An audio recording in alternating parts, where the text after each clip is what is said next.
어쩌다가 이제 아코돈을 메고 왔다가 이 영광스러운 자리, 여러분 이런 자리에 설 때마다 떨리고 뭔가 이제 뭐 한 번 더 하나님 앞에 끌어들일 수밖에 없는, 겸손해질 수밖에 없는 이런 자리, 아마 원로 목사님들도 이제 금방 시작하셨을 때는 다 체험하셨을 거고, 앞서 가시는 이제 선배님들도 다 체험하신 것이라 생각합니다.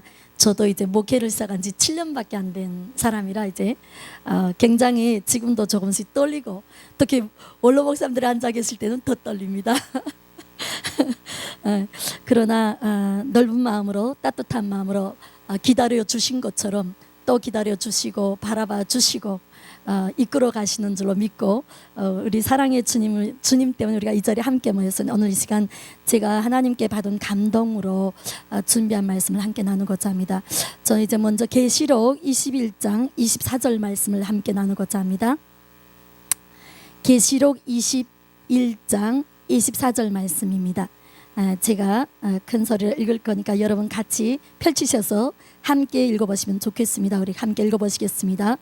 구원받은 자들의 민족들이 그 도시의 빛 가운데서 다니겠고, 땅의 왕들이 자기들의 영광과 존귀를 가지고 그곳으로 들어가리라.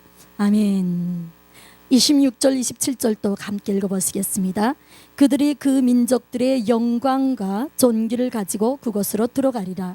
더럽게 하는 것은 어떤 것이든지 결코 그곳으로 들어가지 못하며, 또 무엇이든지 가증한 것을 이루게 하거나 거짓말을 지어내는 것도 들어가지 못하되 오직 어린 양의 생명책에 기록된 자들만 들어가리라. 아멘. 계시록 여러분 다 잘 아시다시피 마지막 때를 기해서 예수님께서 천사들을 통해서 사랑하는 사도 요한에게 주셨던 말씀이고, 사실 우리가 좀 부담스럽고 불편해서 도망가고 싶은 말씀이지만, 그러나 현재도 우리 삶 가운데 예수님이 오셨던 그때로부터 지금까지 2000년 동안 계속 지속되어 온 사건들과 전염병, 기근, 전쟁 계속 반복되면서 인류 역사 가운데 이루어져 왔던 사건들이 계속되고 있습니다. 단지 지금 우리에게 진행이 되지 않고 있는 것은 예수님이 육신으로 다시 오시지 않은 것뿐이죠. 그날을 향해서 어떻게 됩니까? 점점 가까이 가고 있다는 것을 많은 사람들이 깨달아가고 있습니다. 저도 이제 억양을 보아서 알겠지만 북한에서 와가지고요, 뭐가 뭔지 하나도 모르는, 북한에서 우상 숭배만 배웠던 사람이 아주 여러분 하나님 말씀에다 딱 비춰보면 제일 지독한 악독한 우상 숭배 앞장에 서서 전초선에서 아코디언을 하면서 막 인간을 우상해 했던 그 앞장에 섰던 사람이에요. 그랬던 제가 정말 기적같이 북한에서 지하교인을 만났고, 그 지하교인을 통해서 일하신 하나님의 인도하심과 도우심을 따라서 내가 알든지 모르든지 모르고 따라온 길도 많았고요. 나중에 알고 보니까 너무너무 부끄럽고 창피한데 그 삶 가운데서 하나님이 나를 여기까지 인도하신 거예요. 20여 년 세월이 되었습니다. 여러분 얼마나 이게 행복한 일입니까? 예수님 때문에 존귀하신 여러분들과 정말 한심하기 굳이없었던 제가, 너무 창피해서 말도 하기 끔찍한 제가 이렇게 같은 자리에 앉아서 주님에 대한 사랑을 얘기할 수 있다는 것, 또 이렇게 나와서 찬양 부르고 심지어 말씀까지 나눌 수 있다는 것도 두렵고 떨리는 마음이고 너무너무 감사한 마음입니다. 그런데 중요한 것은 뭐냐면, 우리가 결국 성경 전체가 예수 그리스도를 말한다고 예수님이 말씀하셨는데요, 총적인 결론이 오늘 우리가 말씀을 나누는 본문이겠죠. 이 땅의 모든 것들이 다 사라지고 새 하늘 새 땅이 임하고 새 예루살렘 성이 임할 때, 그때 그 성으로 들어갈 자격을 얻는 자들이 있다는 겁니다. 여러분 우리가 지금 이 땅에서 여러분 세상의 것을 보지 아니하고 모든 것을 내려놓고, 그렇죠 여러분, 우리가 만약에 예수 그리스도의 약속이 없었다면 억울해서 살 수가 없지 않습니까? 그렇죠. 사도 바울도 논했던 것처럼 내가 이 땅에서 모든 걸 포기하고, 여기 목회 선배님들이 다 훌륭한 분들이 앉아 계시지만 앞서서 포기하고 걸어가고 계시고, 우리도 탈북민들까지도 따라와서 이 길을 가고 있어요.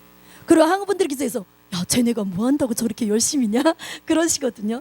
근데 여러분 우리는 더 급해요. 뭐가 더 급할까요? 여러분들은 상급을 많이 쌓았는데요, 저희는 어떨까요? 너무너무 늦게 알았어요. 저는 39살에 탈북했는데 중국에서 주님이 인도하심 따라서 갈 곳이 없어서 헤매고 다니다가 교회 간 사람이에요. 그래서 교회가 내게는 뭐라고요? 예수님이었어요. 그냥. 왜냐하면 그것에서 내가 알 수 없는 어떤 보호하심, 도우심을 깨달았기 때문에, 어떤 사람에 대한 미움과 증오가 가득 차가지고 정말 더 이상 그 땅에서 살아는 있는데 살 수가 없어서 탈북할 수밖에 없었던, 배신자 낙인이 찍히는 줄 알면서도 탈북할 수밖에 없었던 나, 그런 내가 교회에 가서 눈물을 펑펑 쏟으면서 어떤 사람에 대한 미움, 증오, 이 북한에서 내 나름대로 잘못 결혼했다고 생각했던, 그래서 그 남자로 말미암아 여성인 내 인생이 완전히 망가졌다고 생각했던 그 기준으로 펑펑 울면서 말할 때, 그 조선족 교회 조그마한 교회 목사님이 한국에 와서 훈련 받으셨대요. 그 목사님이 내게 이렇게 말씀을 하셨어요. 자매님이 살기 위해서 그 사람을 용서하십시오. 이게 제 신앙의 시작이었어요. 용서받기 위해서 당신이 살기 위해서, 자매님이 살기 위해서 그 사람을 용서하십시오. 그래서 사람의 얼굴 같지 않았던, 인간적인 그거랑은 아무것도 없는 냉철하고 돌같이 굳어져 있던 얼음 같던 제 얼굴이 여러분 지금 어떻습니까? 예수님 때문에 웃고, 예수님 때문에 누군가를 사랑할 수 있고, 예수님 때문에 용서할 수 있고, 수많은 오해들과 수많은 어떤 무지들과 수많은 억울함을 당하면서도 예수님 때문에 웃을 수 있어서 많은 분들이 너는 어떻게 그렇게 잘 웃냐? 잘 웃는 게 아니라 예수님이 나를 웃게 하시니까요. 아이고, 니네가 별소리 다 해도 예수님이 나를 아셔. 그리고 나는 나중에 꼭 천국에 와서 영생의 복을 누릴 거야. 여러분, 이거 생각만 해도 가슴이 어떻습니까? 쿵쾅쿵쾅 기뻐서 어쩔 줄 모르는 게 우리 그리스도인들이 마음인 줄 압니다. 더욱이 오늘 이 약속을 딱 보면 우리 구원받은 자들의 민족들이 어떻게 된다고요? 새 예루살렘 성에 들어간대요.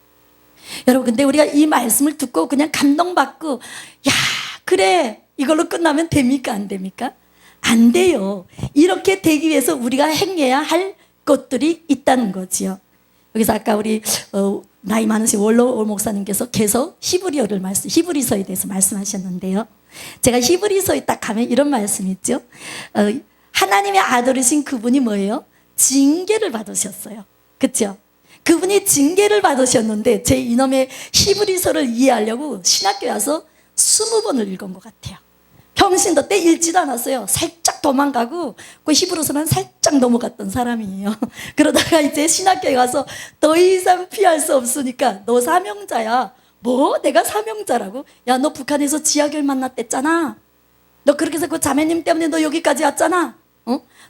저보고 그때 그 자매님 뭐라 그랬나? 80이 넘으신 그 고령의 자매님, 너무너무 얼굴빛이 아름다우신 자매님께서, 너는 내년이면 임자는 청산에 들어가겠구만. 그리고 청산은 또 뭐요? 아무것도 모르니까. 그때 당시에 북한의 지하교인들끼리 장로회 모 교단 모 총리분들이 자기네끼리 통하는 비밀인 거 몰랐죠. 장로교회 통합 측에 이게 뭐예요? 색깔이, 노구 색깔이 푸른색이라니까요, 여러분. 맞죠? 제가 거짓말 아니죠.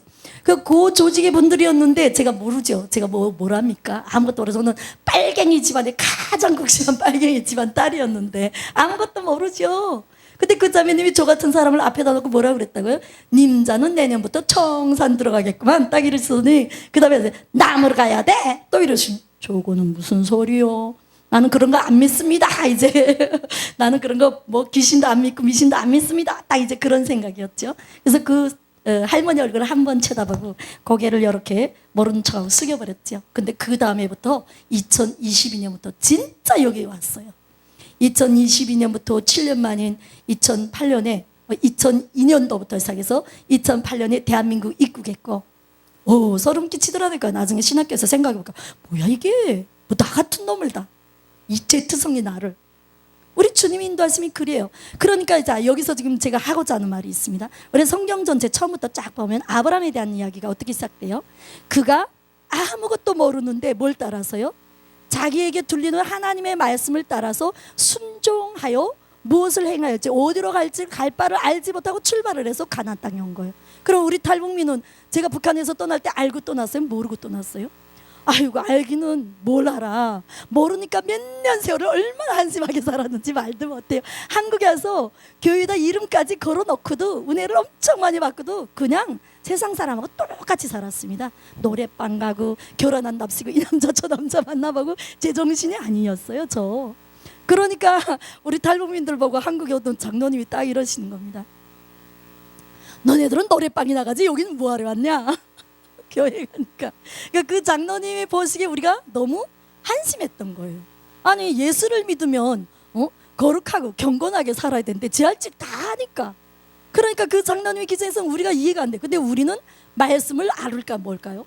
몰라요. 그냥 예수 믿고 좋은 거예요. 복 받아가지고. 아무것도 모르는, 영으로 볼 때는 출발, 훈련을 시작도 못한 신생아. 그 정도 해가지고 와서 쫄다고 까불고 있은 거예요. 얼마나 창피합니까? 남들은 그동안에 열심히 달려가지고 상급을 쌓고 있는데 우리는 그냥 좋다고 나풀 이러고 어떤 사람들이, 이런 우리들이 오늘 지금 말하고자 하는 의미가 뭐냐면 아브라함이 믿음 가운데 시작해서 행했습니다. 그러면 여러분 우리는 뭐가 있어야 된다고요?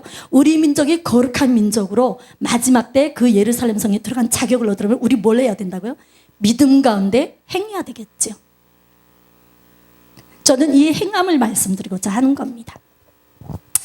그래서 저는 오늘 이 말씀을 나누면서 새 예루살렘 성에 들어가는 나라와 민족이 됩시다, 이런 제목을 가지고 은혜를 나누고자 합니다. 그런데 중요한 것은 오늘 제가 왜 또 27절을 읽어줬냐면 이 27절 마지막에 보면요, 오직 어린 양의 생명의 책에 기록된 자들만 들어간다 되어 있거든요. 그러니까 우리 이 민족 안에서도 우리 민족이 이렇게 복받는 민족이 되려면 먼저 어떻게 된다고요? 우리가 믿는 자들이 어린 양의 생명책 기록돼서 바로 들어가는 자격을 얻는 자가 되어야 된다는 겁니다. 그러니까 여러분 여기서 번질러 들어가면 우리 뭐예요? 교회가 앞장서고 그리스도인들이, 교회라는 것은 결국 뭡니까? 우리 각 지체들이잖아요. 그렇죠? 그럼 요 각 지체들인 우리가 어떻게 해야 되는 거예요? 우리의 삶 가운데 이 하나의 말씀과 뜻을 지켜 행하는 것이 바로 우리 민족이 복받는 길이라는 거죠. 저 오늘 말씀의 본질을 저는 이렇게 찾았습니다. 그러자면 우리가 기본적으로 알아야 되는 게 뭐냐? 그래, 그러면 나라 민족도 주인이 누구? 내 운명의 주인은 우리가 예수를 모셔드렸는데 나라 민족의 주인도 누구가 된다고요? 여호와께서 주인이시라는 거예요. 여러분 우리가 이 건국 흥망성쇠, 나라의 흥망성쇠 다 여러분 하나님께로부터 오는 거라는 건 우리 다 잘 아시죠. 그래서 이제 지금 많이 우리가 힘들어졌지만 얼마 전까지만 해도 여러분 이 말씀을, 이걸 기억하십니까? 세계적으로 가장 GDP가 높은 나라들을 계산해 보면요, 미국 선교사 파송국 1위가 미국이었죠. 우리나라가 두 번째였거든요. 인구 대비, 성도 대비해 볼 때. 그래서 우리나라는 GDP가 굉장히 높았댔습니다. 지금 요 근래에 와서 좀 많이 어려움을 겪지만 제가 이걸 자료를 어떻게 이렇게 잘하냐면 정부의 통일부에서 통일교육원 강사를 하나님이 세워주셔서 하면서 아주 자세히 살펴봤습니다. 북한 대비 남한의 GDP. 여러분 뭐 어마어마합니다. 그래서 그때 제가 이런 기도를 했던 적도 있고, 아니 아버지 어떻게 되어서 같은 민족인데 그래요 38선 하나 딱 갈라놓고 남과 북인데 아니 저기는 맨날 지옥같이 살고 여기는 왜 이렇게 천국이에요? 제가 이런 기도를 다 어리석게도 어린아기 때 했던 적이 다 있었습니다. 그런데 나중에 보니까 거기에 뭐가 있었다고요? 이 땅에 흘려진 십자가의 보혈을 인정하고 그 앞에 겸손히 끌어들인 우리 선배들이, 선지들이 앞서간 그 충성과 기도와 눈물과 충성과 헌신이 이 땅에 배어 있기 때문에 이렇게 된 거예요. 이걸 깨닫는데 시간이 꽤 걸렸습니다. 왜? 성경은 아는데 삶 가운데 적용을 못하기 때문에. 오늘 우리 저뿐만 아니라 많은 그리스도인들이요 그렇게 삽니다. 성경 따로 삶 따로. 저도 불과 얼마 전까지도 그렇게 살았던 사람이에요. 그래서 저는 지금도 저도 지금도 넘어지기도 하지만요, 꽝꽝 넘어지는 성도님들을 보실 때 너무 마음이 안타까운 거예요. 뭐가 안타까울까? 믿음 가운데 우리가 승리해야 된다는 말의 의미를 잘 서로 모르는 것 같아요. 여러분 믿음 가운데 뭘 지켜 행해야 된다고요? 말씀을 지켜 행해야만이. 요게 지금 우리가 정립이 안 돼가지고 맨날 어떻게 하는 겁니까? 꽝꽝 나가 넘어지는 거예요. 그리고 주님 앞에 어떻게 기도해요? 주여 우리가 연약하오니 연약한 육신에 쌓여서 또 넘어졌나이다. 엎드려서 예수님 용서하여 주시옵소서. 예수의 십자가의 보혈의 은혜가 아니면 우리는 단 한 사람도 천국 갈 사람이 없다는 것을 스스로 깨닫는 시대에 우리가 살아가니까요. 사탄이 우리 마음을, 베드로에게 예수님이 하셨던 그 말씀처럼 사탄이 너희 마음을 밀가부로 두시온다. 저도 이걸 겪은 게 불과 7, 8년밖에 안 됩니다. 우리 마음을 그냥 밀가부로 다녀요. 거짓 선지자들이 우리 마음을 막 이렇게 막 들었다 놨다 들었다 놨다 들었다 놨다 들었다 놨다.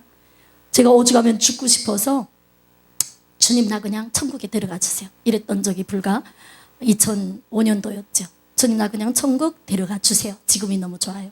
그때 나 더 이상 이 땅에서 죄 짓고 싶지 않다고 데려가 주세요 그랬더니 예수님이 뭐라고 말씀하셨을까요? 너는 하나님 나라에 할 일이 많다. 근데 그 말씀 딱 하자마자 마귀 새끼가 딱 쫓아들어서 뭐라고 그럴까요? 너를 말려 죽일 거야. 여러분 내가 어느 약속 붙잡았겠습니까? 말려 죽이겠다는 말 듣겠습니까? 너 하나님 나라에 할 일이 많다는 말씀 듣겠습니까? 첫 번째로 주신 주님의 약속을 잡는 거예요. 그리고 그렇게 시작되어서 신앙의 목회자의 사명의 길을 걸어온 것이 지금 7, 8년이 되는데 돌아다 보니 참 이 믿음 안에 서서 말씀대로 행하고자 애쓴 것이 없었다면 이 자리까지 올 수도 없었을 것이고 선배님들 앞에 부끄러워서 여전히 어느 구석에 들어갈지 지금도 뭐 부족하지만요. 어느 구석에 들어갈지 몰라서 머리도 못 드는 지경에서 여전히 헤어나오지 못한 어리석은 자로 살고 있지 않았을까 싶습니다. 그러나 다행히도 주님께서 성령님께서 우리와 함께 하셔서 잘못 가면 잘못 갈 때마다 깨달음을 주시고 어떤 때는 가만 놔두시죠. 너 어디까지 가나 보자. 여러분 고집 써봐요. 어디 갑니까? 부딪히는 데 가서 부딪혀요. 부딪히면 결국 어떻게 해요? 또 엎드려 주여 살려주시옵소서. 그러면 하나님 우리를 가만 놔두십니까? 그래 이 불쌍한 내 새끼야. 응? 또 끌고 이끌어다 또 가운데 갖다 또 세우시는 거예요. 이런 좋으신 주님 때문에 우리가 이 길을 가는데 나라 민족의 문제도 마찬가지라는 겁니다. 여러분 나라 민족을 건국하고 어떤 나라나 민족을 세우거나 그 흥망성쇠를 주관하시니까 여호와 하나님이시라는 걸 우리가 잊으면 안 됩니다. 예레미야서 18장 7절 10절 말씀이 있습니다. 이런 말씀인데 제가 읽어드릴게요. 내가 어떤 민족과 어떤 왕국에 관하여 그것을 뽑고 무너뜨리며 멸하리라고 말할 바로 그때 만일 내가 멸절하리라고 선포한 그 민족이 자기들의 악을 버리고 돌아서면 내가 그들에게 행하려고 생각했던 그 해악에 대하여 뜻을 돌이키겠고 또 내가 어떤 민족과 어떤 왕국에 관하여 그것을 세우고 심으리라고 말할 바로 그때 만일 그 민족이 내 눈앞에서 악을 행하여 내 목소리에 순종하지 아니하면 내가 그들의 유익을 위해 허락하리라고 말한 그 복에 대해 뜻을 돌이키리라. 아멘. 굉장히 엄중한 말씀입니다. 우리 복받아서 르르랄라만 할 수 없는 거룩한 하나님 앞에 겸손하게 끌어엎드릴 수밖에 없는 선진들이 그렇게 걸어갔고 우리도 그렇게 가야 하고 우리 후손들도 그렇게 따라와야만이 복의 복을 누릴 수 있는 하나님의 이 엄중한 말씀입니다. 이 말씀은 2016년에 제가 받았는데요. 북한 땅에서 내가 너를 건져낸 이유는 이 나라 민족 가운데 복음 통일을 이루어주시기 위해다. 내가 기뻐하는 통일을 이루어주시기 위해서다. 여러분 주님이 제일 기뻐하시는 일이 무엇입니까? 제가 그 전에 옛날에 그 지방선거 4.15 선거 때요. 목사님들이 막 야 너 하나님이 맨날 너 기도 듣지 않아. 그러니까 너 빨리 기도해. 그래서 기도를 했어요. 주님 4.15 때 누가 세워져야 됩니까? 이러면서 기도를 하고 있었어요. 어린애 기도죠. 그랬더니 성령께서 뭐라고 말씀하세요? 너는 지금 무엇을 하고 있느냐? 딱 그러시는 거예요. 그래서 깜짝 놀라가지고 기도하고 있는데요. 그랬더니 하나님께서 뭐라 그러실까요? 네가 지금 무슨 기도를 하고 있느냐 이러시는 거예요. 하나님 선거잖아요. 선거니까 누가 세워져야 될지 철이 하나도 없어요. 그러고 기도하고 있었죠. 그랬더니 성령님께서 뭐래요? 내가 제일 기뻐하는 그 일을 해라 이러시는 거예요. 이렇게 실망해가지고 살짝 실망했다. 알았어요 주님. 다시 물어보신 거예요. 내가 제일 기뻐하는 것이 무엇이냐? 주님 영혼 구원이요. 이제 완전 어린애기죠. 영혼 구원이요. 그래 그것을 위해서 기도하고 그것을 행하라. 전도하라는 뜻이지 않습니까? 그래가지고 하나님 앞에 책망 듣고 이제 머리를 폭 숙였던 때가 있습니다. 그러니까 우리가 이제 이 건국 또 흥망성쇠 다 하나님 안에 있다는 것을 알기 때문에 하나님 앞에 충성하라 그러면 제일 먼저 우리가 잘하려고 하는 게 뭔가 뭐 신령과 진정으로 예배드리는 건 기본이고 말씀과 기도로 거룩해지는 것도 기본이고 하나님이 주신 지상명령을 해서 돌격 앞으로 복음 전파 누구를 향해서든지 우리가 서 있는 모든 자리들에서 전도를 하고자 애쓰죠. 예수를 전하고자 애쓰는 겁니다. 이 나라 민족의 주인이 다 주님이세요. 그리고 우리가 가장 여기서 중요한 거 뭐냐? 무엇보다 먼저 하나님께로 돌아와야 한다는 겁니다. 2016년이었나요, 여러분? 2016년에 이제 세월호 사건, 2014년이었죠. 세월호 사건이 터지고 막 나라가 막 시끌벅적 웅성웅성 하는 판에 마침내 대통령 탄핵이 시작된 거예요. 그때 저는 신학교를 다니고 있었습니다. 너는 동일의 사명자다 말씀하신데 제가 이렇게 기도해요. 하나님, 제가 뭐 한다고요? 주제 넘게. 이렇게 기도했던 거예요. 그러니까 하나님이 당장 신학교에 가서 공부해라. 그래서 성령의 인도하심을 따라서 신학교에서 공부를 시작했는데 꼭 나라 민족의 중요한 사건이 터지면 그 기사를 보게 하시는 거예요. 근데 그때도 이제 대통령 탄핵이 들어갔다고 그래가지고 저는 뭐 좌파와 탈북민이 좌파우파 모릅니다, 여러분. 잘 알아두셔야 합니다. 우리가 올 때 가장 슬펐던 것이 무엇인지 아십니까? 어찌 우리가 남북이 분단되었나? 왜 우리는 둘이지? 이게 제일 가슴 아팠지. 나만의 갈등은 알지도 못했습니다. 우리가 알 수가 없죠, 여러분. 목사님들이 더 잘 아실 겁니다. 탈북민은 그런 거 전혀 모르고 왔습니다. 모르고 왔던 우리에게 비춰진 이 행복한, 겉으로 보기엔 너무 아름다운 천국 같은 이 땅에서 벌어지는 이 갈등과 분쟁들, 특히 주체 사상, 아니 어떻게 정북의 사상이 여기 들어와 있습니까? 이게 우리에게는 충격이었어요. 이게 뭐지? 그리고 교회 안에서 뭐야 이게? 뭐 김일성, 김정일 찬양하는 마을에서 목사들이 나왔다고? 어머, 이게 뭐야? 이해가 안 되는 이 상황에 절망했어요, 저는. 너무너무 놀라고 충격받아서 어찌할지를 몰라서 하나님, 이게 무슨 일입니까? 이게 어떻게 된 일입니까? 울고불고 난리법석. 서동이 그야말로 서동. 한국 분들이 보다가 기가 막혀. 쟤 왜 저러냐? 나는 지금 그게 애통해서 우는데 한국 분들은 뭐라 그러는데, 아이고 탈북이니까 힘든 일이 많은가 보지 뭐. 근데 하나님이 대한민국의 모든 것을 열어서 낱낱이 보여주시는데 이거 울어야 할지 웃어야 될지 모를 상황인 거예요. 아니 어떻게 여기 사이지 공산주의? 야, 내가 사이지 공산주의에서 살았다 왔는데 야, 입도 뻥끗하지 마. 내 앞에서 일로 와봐. 어느 놈이야? 이렇게 여성인 제가 너무 화가 나가지고 어느 이제 신학생하고 농땡이 붙었어요. 딱 이렇게 말씀. 근데 제가 알기엔 그분이 사이지 공산주의자는 아니었어요. 그런데도 탈북민인 저를 그 말씀을 가지고 이제 테스트를 하신 거예요. 어떤 테스트를 했냐면, 사이지 공산주의가 말이야, 사도행전 2장에서부터 시작됐어. 이러는 거예요. 그래서 사도행전 2장이 딱 즉각 떠오르죠, 우리. 그 성령님께서 떠오르게 하시죠. 어떻습니까? 감동을 받아가지고, 성령의 감동을 받아서 어떻게 해요? 자기 재산 다 팔아요. 집 팔고, 뭐, 어떤 사람들은 뭐요? 재산 다 팔아가지고 그 판 돈을 사도들 앞에 갖다 놓으면 그 성도들이 막 3,000명, 4,000명 불어났잖아. 엄청 많잖아. 다 같이 나누면서 가난한 자 없이 같이 먹고 사는 거예요. 요걸 딱 내 앞에다 들이대면서 사이지 공산주의, 이거 시작이라는 거예요. 그래서 내가 이렇게 말하면 어떻게 하는 분들이 이해하지 마세요. 너 어이가 없어. 발음 뭐라 그러냐. 야, 웃기지 마. 너 사이지 공산주의 살아봤어? 우리 앞에서는 입도 못 벌립니다, 한국 분들. 왜 못 벌리냐? 나 살다 왔거든. 북한 땅은 해방 후에 사이지 공산주의 국가다가 1970년대 주체 사상이 사상 이념으로 바뀌었어, 이놈들아. 지도 이념으로. 뭐하라? 그래서 말해봐, 어디 봐봐. 뭐 어찌고 어째? 그러니까 사도행전 2장 얘기를 하는 거야. 그래서 화가 나서 바로 시작했어요. 야, 좋다. 그러면 이렇게 되는 거죠. 사도행전에서 그 부흥의 복, 그리고 함께 나누고 쓰는 이곳의 원동력이 뭐였어요? 성령님이었어요. 맞습니까? 틀립니까? 성령이 성도들의 마음에 감동을 주셔서, 야, 팔아서 재산 내야지. 우리 함께 살아야지. 이게 원동이었거든요. 그러면 사이지 공산주의 원동력이 뭔지 아십니까? 노동자 농민이에요, 여러분. 저 한마디 또 해봅시다. 그러면 노동자 농민이 어떤 방법으로 취하는 겁니까? 잘 사는 사람들의 것을 빼앗아서 우리 걸 만들어서 잘 산답니다. 성경에 어디 그 말씀이 있습니까? 그 성경적인 근거를 내 앞에 들고 오시라고요. 하도 제가 날카롭게 그걸 가지고 이제 왜 그랬냐면 용납이 안 됐던 거예요. 사회주의 공산주의 저희가 다 살아봤습니다. 다 살아봤다니까요. 시끄러워요, 그냥. 다시 한 번만 내 입에서 뻥끗만 해보세요. 아주 그냥 가만 안 놔둘 거예요. 이거 가지고 경찰서에도 가서 강의를 해요.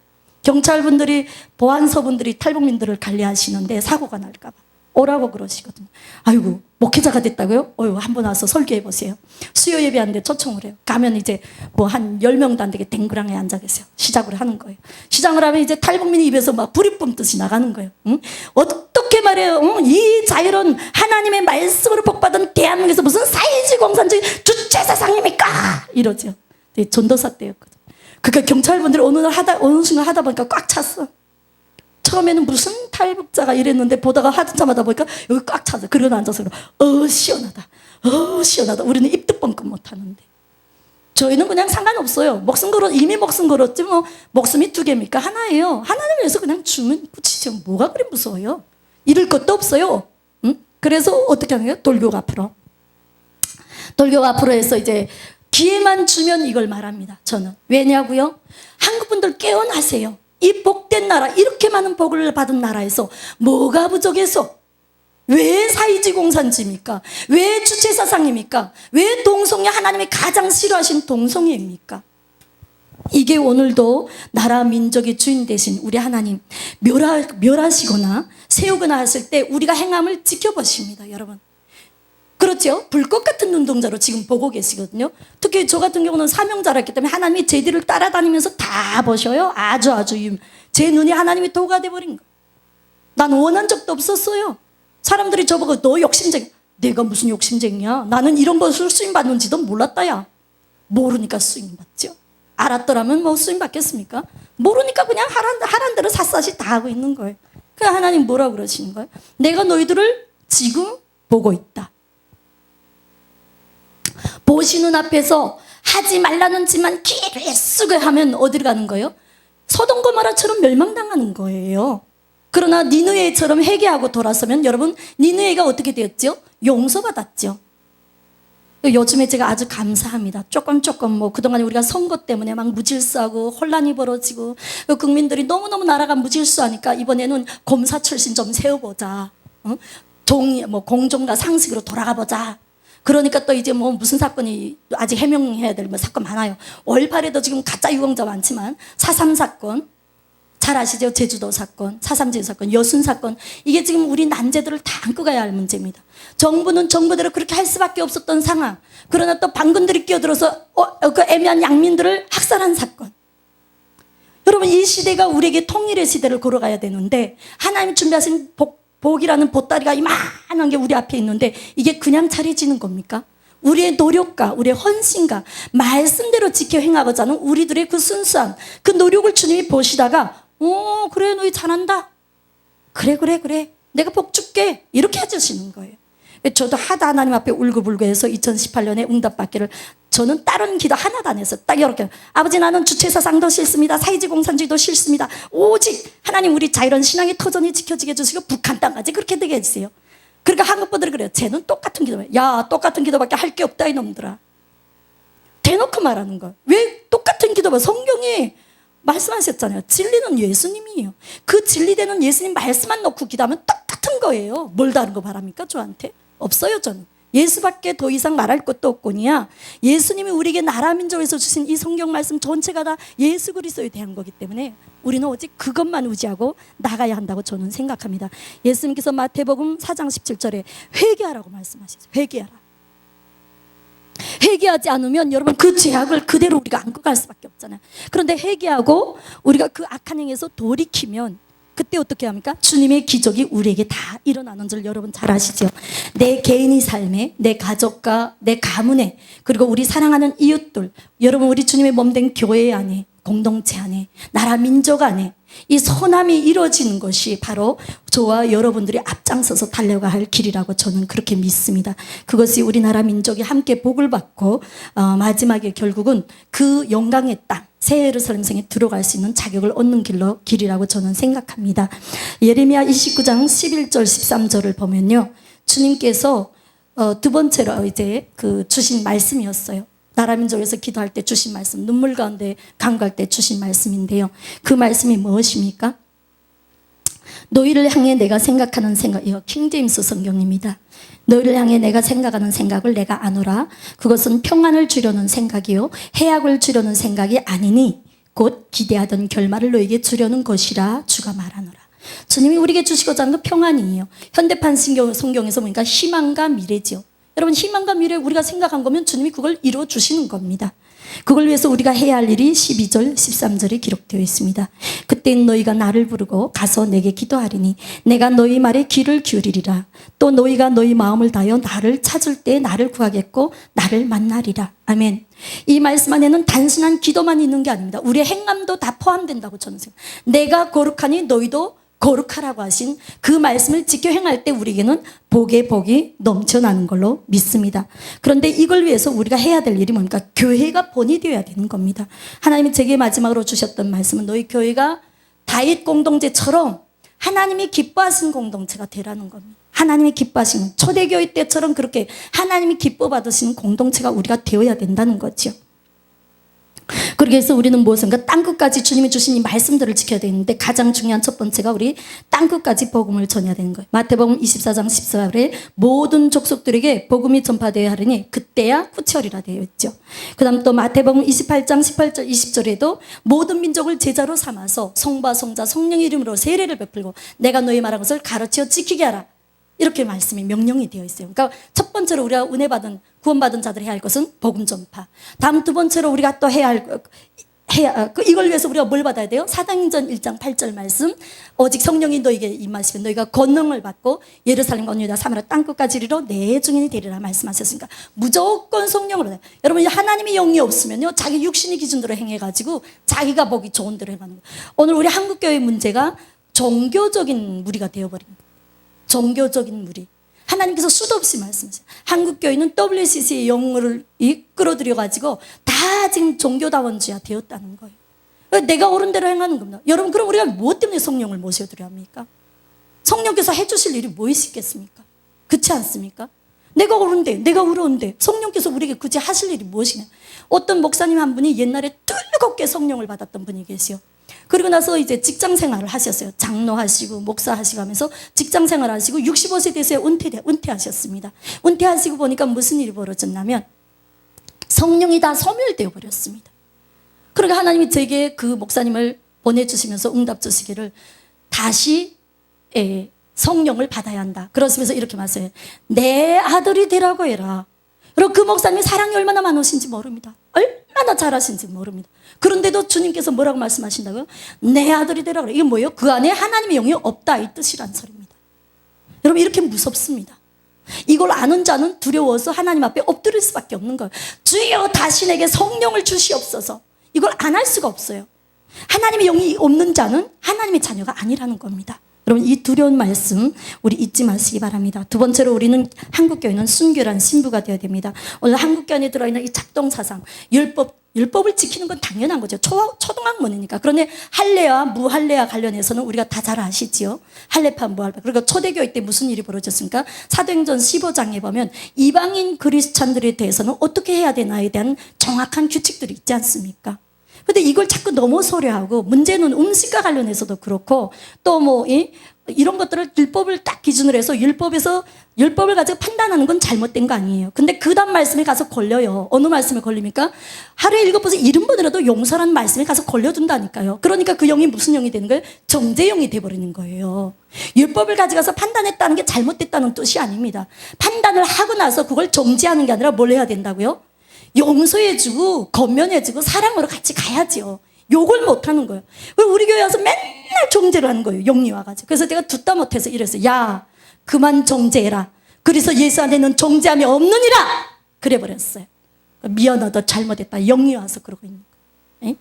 얼마나 이걸 지금 8, 9년째 한국교회에서 좋아하고 전쟁하고 있는 거예요. 내가 이렇게 말하거든요. 너네 나한테 판단하러 왔냐? 너부터 잘해. 왜? 에스겔 선지자한테 주님이 무슨 말씀 주셨는데 너는 내 말을 듣게 하여 그들의 말과 행동을 잘 살펴라. 이거 제가 2016년에 받은 말 17년에 받은 말씀입니다.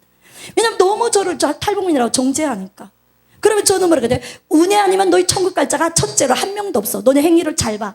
이 미혹 영이 돌아치니까 전부 다 무너졌잖아. 그걸 하나님이 내 앞에 살사시 보여주셨는데 거짓말 할 거야? 그러니까 다 어떻게 합니까? 그래 우리가 주님의 은혜가 아니면 천국 갈 자가 없다는 걸 스스로 인정하는 겁니다. 그리고 오늘날 여러분 우리가 율법은 우리의 죄를 깨닫게 하지만 결국 우리가 깨달아야 할 것이 무엇인가? 은혜가 아니면 천국 갈 자가 없다. 물론 요걸 또 핑계가지고 대충 살라는 건 아니죠. 왜? 우리는 거룩한 하나님 앞에 거룩해야 하니까요. 그래서 신부가 되어야죠. 그래서 오늘 우리 교회 안에 들어있는 거짓 그리스도인들이요. 여러분 적 그리스도인이 얼마나 맹렬하게 활동한지 여러분 잘 아시지 않습니까? 한국교회가 오늘날 어마어마하게 미혹에 잡혀있는 겁니다. 저는 지난 몇 년 세월 동안 이것만 하나님이 보여주셔서 죽도록 괴로웠어요. 너무 괴로워서 하나님 이거 걷어가 주세요 그랬더니 네가 2011년에 예레미야 33장 3절 말씀을 놓고 기도하지 않았느냐? 그래서 내가 보여준다. 만물이 하나님 앞에 벌거벗은 것처럼 드러나니까 그걸 다 보여주시는데 여러분 얼마나 괴롭습니까? 우리 교회 비참한 현실 얼마나 가슴 아픕니까? 볼 때마다 울고 통곡하고 주님 제발 우리 어떻게 살려주세요. 한 분들은 까닭도 이유도 몰라요. 저 탈북님 왜 저러냐고. 너무 가슴 아팠던 겁니다. 내 자신도 간심하고 가슴 아프지만 어째 우리가 이 모습이 되었을까? 어째 이 영을 하나도 분별을 못할까? 그리고 이거는 번영 그래 잘 되는 거 나쁜 거 아니지. 근데 지금 내 상황 가운데서 이 말씀이 맞나 안 맞냐를 비교조차도 못하고 그걸 덥석덥석 막 그럼 우리가 믿음으로 나가야 된다는 말씀이 맞아요. 그런데 그 끝이 좁은 문 좁은 길을 가러가신 주님 말씀대로 가는 건지 아닌지 이거 분별은 해야 될 거 아닙니까? 그래놓고 정죄만 트립다 해야 되는 거예요. 보다 못해가지고 예수님이 우리에게 뭐라고 말씀하셨습니까? 그리고 고린도전서 13장 사랑의 말씀은 도대체 한국교회 안에 어디 있습니까? 그 말을 해놓으니까 이제 저를 하도 정죄하다가 이제 멈추더라고요. 그러니까 정죄하기는 쉬운데요. 당신이 안에 있는 그 영이 지금 정죄의 영입니다. 이러면 받아 못 드립니다. 오늘 우리의 이런 삶의 현실들 그리고 영으로 다가서 우리를 미혹하는 이 영적인 전제 정말 목사님들 오래되신 원로 목사님들 쳐서 이게 진짜 마지막 같다 막 이럴 정도로 심각한 상황에 있지만 그럼에도 여러분 우리는 이 기회가 항상 역전의 기회를 잊지 마시고 오히려 우리는 그리스도의 순결한 신부들로 잘 준비되어서 주님이 우리에게 주시는 그 축복 안에 그리스도의 신부로 온전히 무장되는 그래서 신랑 예수님과 함께 동행하는 아름다운 자들이 되기를 주님 이름으로 축복드립니다. 마지막으로 우리는 둘이 하나가 되는 복음 통일 국가를 이루는 그 복을 받아야 할 것입니다. 에스겔서 37장 16절 17절에 하나님께서 에스겔에게 말씀하시면서 분단된 북이스라엘과 남유다를 보여주시면서 네 손에서 둘이 하나가 되리라 하셨습니다. 여러분 우리는 그 하나 우리 대한민국만 복받는 게 아니라 우리 동적인 저 북한 땅 쪼가면 무슨 밑살 가지고 애들처럼 무슨 불장난만 맨날 하는 그럼에도 불구하고 그들이 우리 동족이잖아요. 그러니까 어떻게 해야 됩니까? 그리고 옛날에 거기에 3,000여 개의 교회들이 있었습니다. 이제 우리는 다시 하나가 되어서 저 북녘 땅에 3,000여 개의 교회들을 회복시키고 산정인 교회를 비롯한 주님의 거룩한 예수님 몸된 교회들이 다시 세워지고 우리 각 사람 안에 세워지는 것뿐만 아니라 우리가 하나로 연합하여서 그리스도의 몸된 교회를 세우고 함께 모여서 신령과 진정으로 예배드리고 전도 훈련하고 선교 훈련하고 교육받고 양육받고 성장해가고 여러분 그 아름다운 꿈을 함께 이뤄가시는 저와 여러분이 되시기를 주님 이름으로 간절히 축원드립니다.